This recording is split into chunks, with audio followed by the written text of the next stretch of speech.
Okay, welcome back, everyone. Today we want to look at the rise of coca and its derivatives and how this commodity influenced Colombia.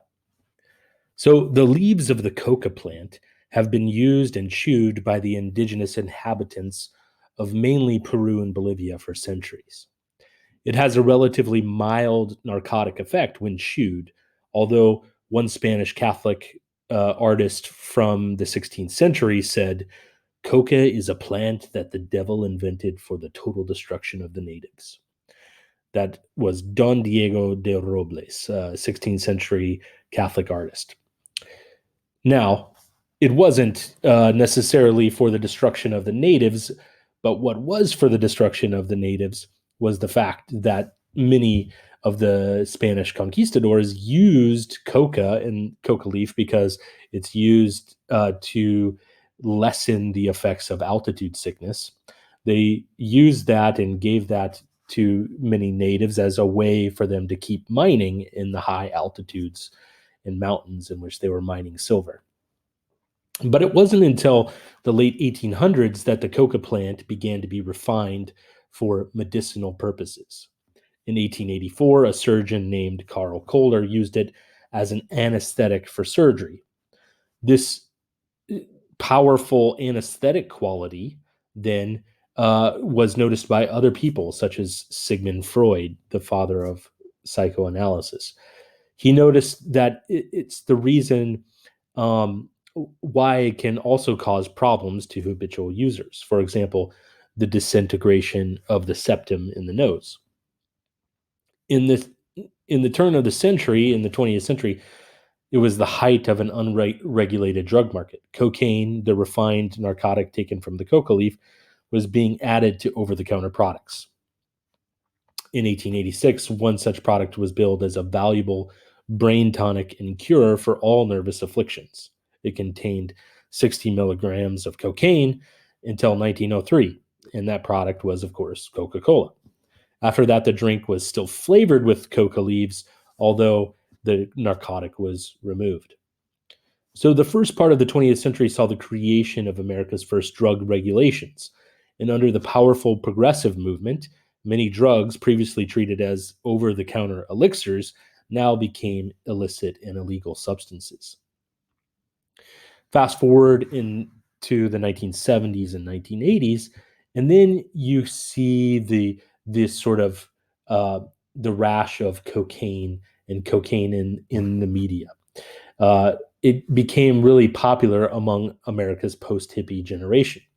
By 1985, there were approximately 5.7 million cocaine users in the United States. As cocaine became further refined and mixed with other narcotics or harmful products, the introduction of crack cocaine and a very cheap version of crack cocaine, especially decimated America's inner city populations and was actually used in many ways to continue to stoke the fears of racial problems, right? That this was being used by drug addicts in the inner cities, a code word for essentially African Americans, right? And this then you see in an inordinate amount of crackdown on inner city users of crack cocaine, and not merely or not nearly as strenuous a crackdown on cocaine users, mainly white, mainly middle class white users. So we've talked about some about drug policy and how it grew in the United States, but what happened in the region that it came from? At this point, enter Latin America. So it is true that with a mixture of democracy and weakened state power, and with long-standing economic inequality, that this can feed corruption. We've talked briefly about Colombia earlier, but what I want to do is talk about Colombia's political history. It's one of the longest and most durable democracies in Latin America. A two-party system of conservatives and liberals had a long-standing tradition there. But it also had a history marked by high levels of violence. In the first 100 years, there were 8 national civil wars between conservatives and liberals. In the first 100 years, there were 14 regional conflicts. Regions developed more integration than the nation. In the 20th century, Colombia's origins of instability really stem from a period after World War II, a period known as La Violencia, or the violence, from 1948 to 1957. It started as an outburst of violence and then morphed into a peasant guerrilla war and later overlapped with narco violence. There was a man by the name of Jorge Eliezer Gaitan who was a fiery orator and populist in the 1940s. However, he never reached the presidency of Colombia. His national fame came from his denunciation of a massacre of banana workers.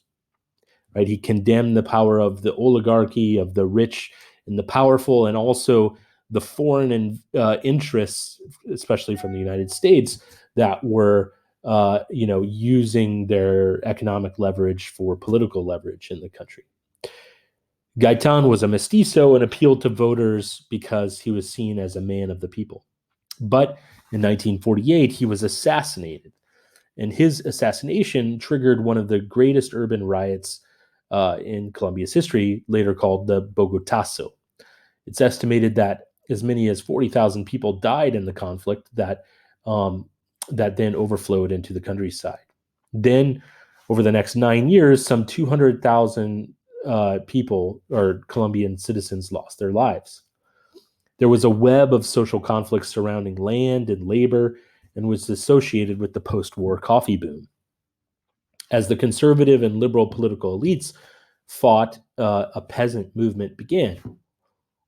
The political violence between conservatives and liberals was finally put to a stop in order to stem the tide of this peasant conflict.